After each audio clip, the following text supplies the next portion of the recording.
Hello friends.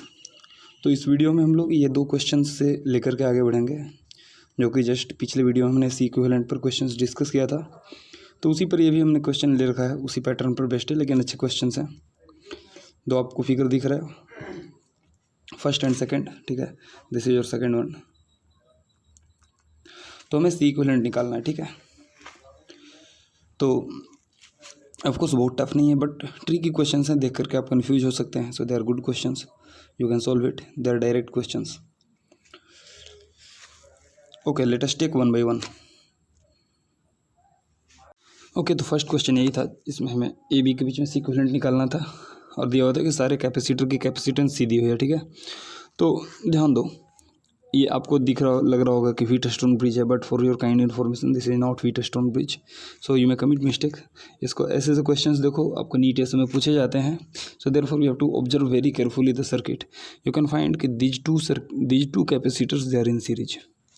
ये series में है, तो सीरीज में आपका इसका इक्विवेलेंट हो गया C/2। अब ध्यान से देखो, ये पॉइंट बी है तो ये भी पॉइंट बी होगा। अगर इधर से चलो तो दोनों पॉइंट ए बी हो रहे हैं, ठीक है।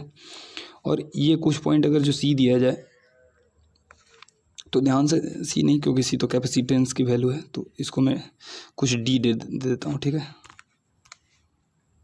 Suppose this is D. तो ध्यान दो, बी एंड डी के बीच में ये कैपेसिटेंस और C/2 दोनों लगा हुआ है ना। बी ऑन डी, और यहाँ से इधर भी चलो तो बी एंड डी, ठीक है। मतलब कि ये पैरेलल में है, तो हम लोग कह सकते हैं इन दोनों की इक्विवेलेंट हो गई C/2 plus C, that is equal to 3C/2। तो now circuit has become like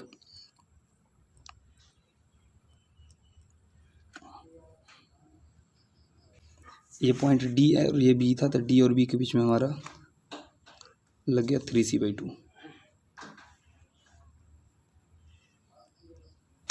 ठीक है।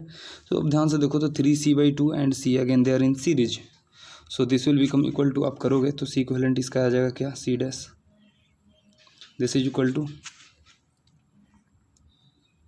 3C/5। आप करके देखो, ठीक है। So this will come 3C/5। Now again this is in parallel with C, तो again this will give you C equivalent that is equal to 8C/5। So this is your equivalent capacitance between A and B, ठीक है। तो आपको देखने में लग रहा था कि ये व्हीटस्टोन ब्रिज है और आप सी मार कर आगे बढ़ सकते थे, but for we saw that is this is not Wheatstone bridge. तो ऐसे क्वेश्चंस को हम लोग बहुत केयरफुली ऑब्जर्व करके बहुत केयरफुली बनाना पड़ता है, ठीक है। तो आई बिलीव कि this is clear. Okay friends, तो this was your second question. तो ध्यान दो, ये क्वेश्चन में जस्ट कॉम्प्लिकेशन है देखने में, otherwise this is not a very much complicated question, ठीक है। जब भी ऐसा क्वेश्चन है तो थोड़ा कूल हेडेड माइंड से देखना है, और आप अगर इस क्वेश्चन को अच्छी तरह से बारीकी से देखोगे, ठीक है, you will understand it very clearly and just go through this video, you will get to know this. ध्यान दो, आपको देख करके समझ में आ रहा है, क्योंकि ये पॉइंट ए है, तो ऑफकोर्स यहाँ से अगर जो चला जाए इस डायरेक्शन में, तो ये दोनों पॉइंट्स ए ही होंगे, क्योंकि दोनों में कोई, जैसा मैंने प्रीवियस वीडियो में बताया था कि कैसे हम लोग पोटेंशियल पॉइंट आइडेंटिफाई करते हैं to know whether the resistances are in series और पैरेलल। फिर सिमिलरली यहाँ से अगर इस पॉइंट को मैं डी दे देता हूँ, तो इन दोनों पॉइंट्स के बीच में भी कोई पोटेंशियल था नहीं, तो इसको मैंने दोनों को डी दे सकता हूँ। तो यहाँ से देखो, तो इसी ए एंड डी के बीच में ये दोनों कैपेसिटर ए एंड डी के बीच में कनेक्टेड है। तो इससे क्या पता चला कि पैरेलल में है। पैरेलल में है तो क्या होता है, ऐड होता है। अब देखो ऐसे क्वेश्चंस में क्या है कि आप बार बार अगर कट करो तो इट विल बी डिफिकल्ट। तो सोल्विंग के टाइम में हम लोग क्या करते हैं, just you can erase it, और इसका जो वैल्यू था इसमें ऐड कर दो, जो प्रीवियस कैपेसिटर था। तो 23 और 12 अगर जो दोनों को ऐड करोगे तो this will become 35। So now it is 35, connection is your age it is. उसी तरीके से फिर से अगर देखो, तो ये कैपेसिटर और ये कैपेसिटर पैरेलल में है, ठीक है, क्योंकि ये दोनों पॉइंट के पोटेंशियल सेम है, इन दोनों पॉइंट के पोटेंशियल सेम है, तो दोनों सेम पोटेंशियल के बीच में कनेक्टेड है। फिर से आप वही करो, एक कैपेसिटर को हटा दो और उसमें दूसरे को ऐड कर दो, ठीक है। तो किसी एक को हटा सकते हो, आंसर विल नॉट चेंज। तो मैं इसको मान लो हटा दिया। Now this is your 2 microfarad.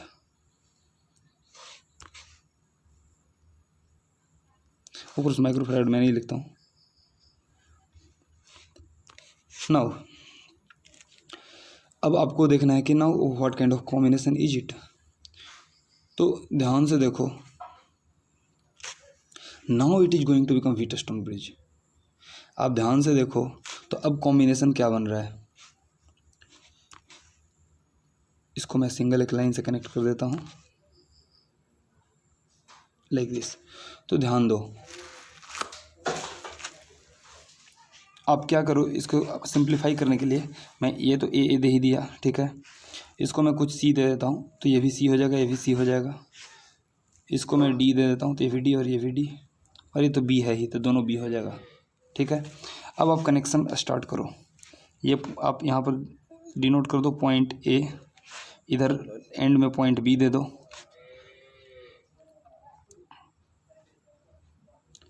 थोड़ा सा जस्ट, हाँ आप यहाँ पर मैं बनाता हूँ, मान लो ये पॉइंट हमारा ए है, इधर बी दे देता हूँ, इधर बीच में मैं कहीं सी दे देता हूँ और इधर डी दे देता हूँ, ठीक है। अब देखो ए एंड सी के बीच में 35 है, कर दो, ये आपका 35 हो गया। बी एंड सी के बीच में 7 है, तो बी एंड सी के बीच में मैंने 7 दे दिया।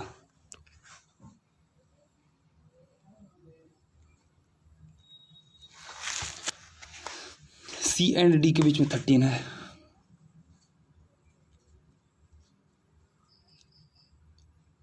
ठीक है। अभी मैं डाटा, ठीक है, डाटा भी डाल सकते हो, 13 है। ए एंड डी के बीच में 10 है, ए एंड डी के बीच में 10 है, एंड बी एंड डी के बीच में 2 है। Now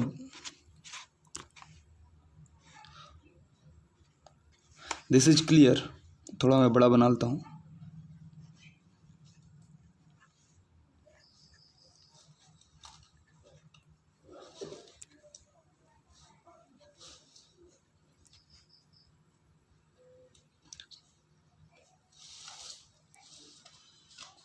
so this is your connection. ये आपका 35 आया था, ये आपका 7 था, दिस वाज योर 13, 10 एंड 2। ये आपका पॉइंट ए था, ये आपका पॉइंट बी था। सो इट इज क्लियर कि आप ध्यान से देखो तो रेशियो आपका 5 हो रहा है, यहाँ भी रेशियो 5 हो रहा है। Now we can neglect this. तो now question is going to very easy, ठीक है। 35 और 10 को ऐड कर दो, क्योंकि हम लोग बोले थे कि व्हीटस्टोन ब्रिज के केस हम लोग क्या कहते हैं बताओ। हाँ, हम लोग शॉर्ट सर्किट भी कर सकते हैं या ओपन सर्किट भी कर सकते हैं, ठीक है, बोथ वी कैन डू। तो चलो इसको अगर हटाना चाहते हो तो हटा भी सकते हो, नो प्रॉब्लम। और इसके बीच में एक सिंगल लाइन भी कनेक्ट कर सकते हो, both will give you same answer. तो चलो इसी तरीके से लेके चलता हूँ। तो 35 और 7 का इक्विवेलेंट कितना होगा बताओ। 35 × 7 by 35 + 7, so this will become equal to how much बताओ, 35/6, ठीक है। इन दोनों का इक्विवेलेंट क्या होगा, 10 × 2 / 10 + 2, this will become equal to what, 10/6, which is equal to 5/3. Now 5/3 and 35/6 they are in parallel, so they will get added simply, ठीक है। तो कितना होगा, दोनों को ऐड करोगे तो आपका हो जाएगा 45/6, 3 से कैंसिल कर दो तो ये हो जाएगा 15/2, 7.5 microfarad. This is your C equivalent. So I believe कि this question is clear to you. मैंने क्या किया, फिर से ध्यान दो, इन दोनों का इक्विवेलेंट मैंने यहाँ पर निकाल दिया आपको, इन दोनों का इक्विवेलेंट इधर निकाल दिया, और फिर दोनों को मैंने जस्ट ऐड कर दिया, ठीक है। तो आई बिलीव कि क्वेश्चन इज क्लियर।